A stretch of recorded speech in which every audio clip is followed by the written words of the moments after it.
안녕하세요. 요한복음 4장 1절에서 14절입니다. 3절. 그래서 예수께서는 유대를 떠나 다시 갈릴리로 가셨습니다. 왕성하게 전개되던 초기 유대 사역을 정리하고 사역의 장소를 옮기게 된 배경은 예수님을 반대하는 대표적인 세력인 바리새인들의 적대적 행위를 예측해서 그들을 피해 갈릴리로 향하신 것입니다. 아직 그의 때가 이르지 않았기 때문입니다.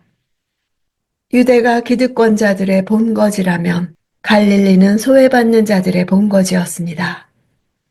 갈릴리는 헤롯이 통치했으며 예루살렘에서 멀어서 사내들인 공의의 세력이 덜 미치는 곳이었습니다. 4절. 갈릴리로 들어가려면 사마리아 지방을 거쳐야만 했습니다. 대부분의 유대인들은 사마리아를 통과해서 가지 않았습니다. 그것은 위험천만한 일이었기 때문입니다. 유대인들은 사마리아인들의 테러 대상이었습니다. 사마리아인들이 자기들을 짐승 취급하는 사람들을 내버려 둘 리가 만무했습니다. 예수님이 거쳐야만 했다는 것은 예수님이 이 땅에 온 궁극적인 목적을 성취하시려면 유대인들이 멸시하는 사마리아 사람들에게도 복음이 전해져야 했습니다.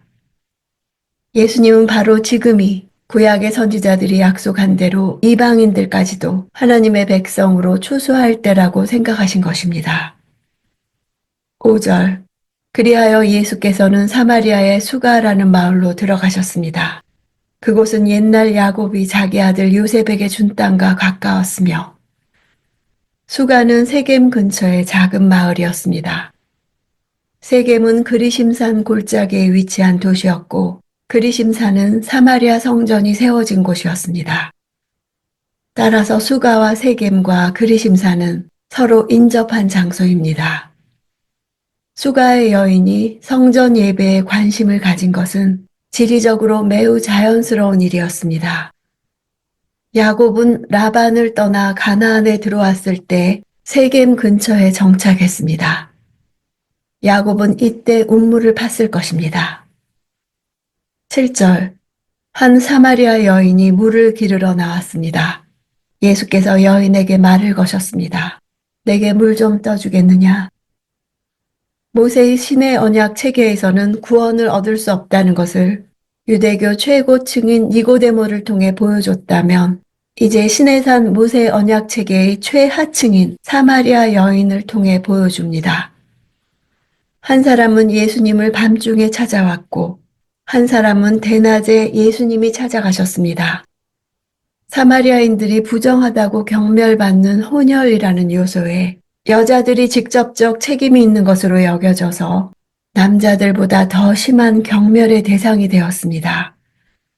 더구나 이 여인은 행실이 단정치 못하여 유대인에게 천시받던 사마리아에서조차 질시와 배척을 당하는 사람이었습니다.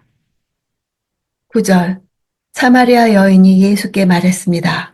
당신은 유대 사람이고 저는 사마리아 여자인데 어떻게 제게 물을 달라고 하십니까? 당시 유대 사람들은 사마리아 사람과는 상대도 하지 않았기 때문입니다. 상대한다는 단어에는 함께 사용하다라는 뜻이 있습니다. 도구를 같이 쓰는 것을 가리킵니다. 예수님이 여인의 물통에 담긴 물을 드시려고 했다는 것을 뜻합니다. 물통을 공유하는 것은 유대법을 위반하는 일이었습니다. 10절. 예수께서 여인에게 대답하셨습니다.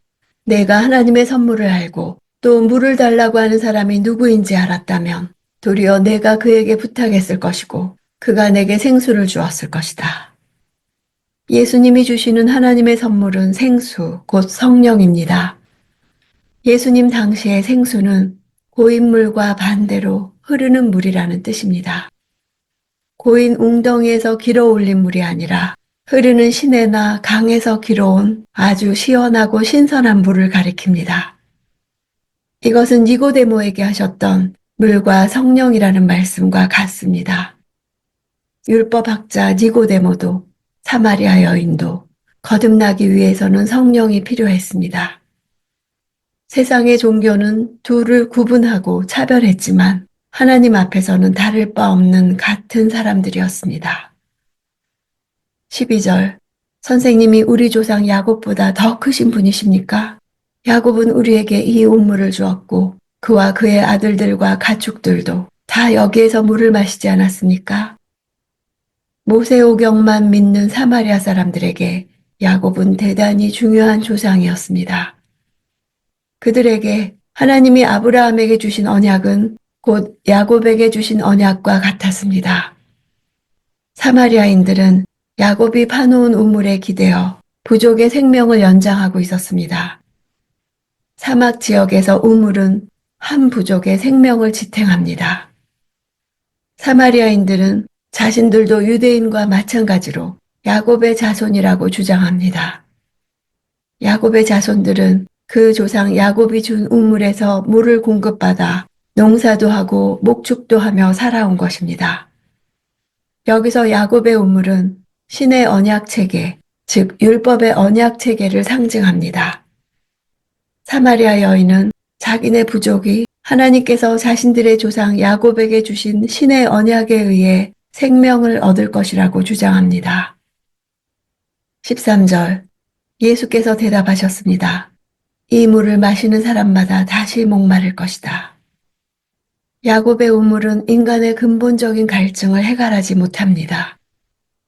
유대교의 최고인 니고데모의 율법도 예루살렘의 성전도 마찬가지입니다. 가나 혼인잔치의 포도주도 일시적인 기쁨일 뿐입니다. 결코 마르지 않고 목마르지도 않는 영원한 생명의 물이신 성령이 오시지 않으면 계속 목마를 뿐입니다. 14절. 그러나 내가 주는 물을 마시는 사람은 영원히 목마르지 않을 것이다.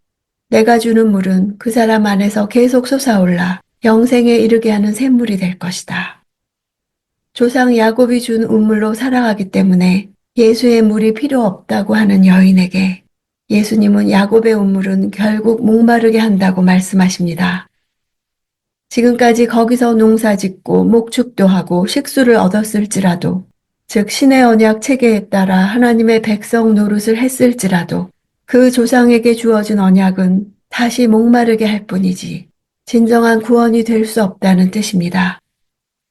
이것은 마치 포도주가 떨어진 가나 혼인잔치와 같습니다. 거기에는 진정한 구원이 없습니다. 목마름에 진정한 해소가 없습니다. 예수가 주는 물은 영생에 이르는 성령입니다. 모든 영적 목마름이 야곱의 우물이 아니라 예수님 안에서 해결될 것입니다. 옛 시대가 가고 새 시대가 왔습니다. 신의 언약 체계의 최고층인 니고데모도, 신의 언약 체계의 가장 낮은 자리에 있는 사마리아 여인도 모두 위에서 온 하나님의 은혜로 아래에서 위로 올라가는 구원이 가능하게 되었습니다. 모두에게 기쁜 소식입니다. 오늘날도 많은 사람들은 니고데모같이 학문이나 종교심이나 도덕심을 갈고 닦아 구원을 얻으려 하거나 사마리아 여인같이 자신의 종교적, 문화적 유산에 의지해 구원을 얻으려 합니다. 그러나 분명한 것은 우리의 내재적 자원들을 동원해 스스로 구원을 이룰 수 없습니다. 나에게도 그런 옛 시대는 가고 새 시대가 온 것을 믿습니다. 오직 그리스도를 믿음으로만 나의 영적 필요가 충족될 것을 믿습니다.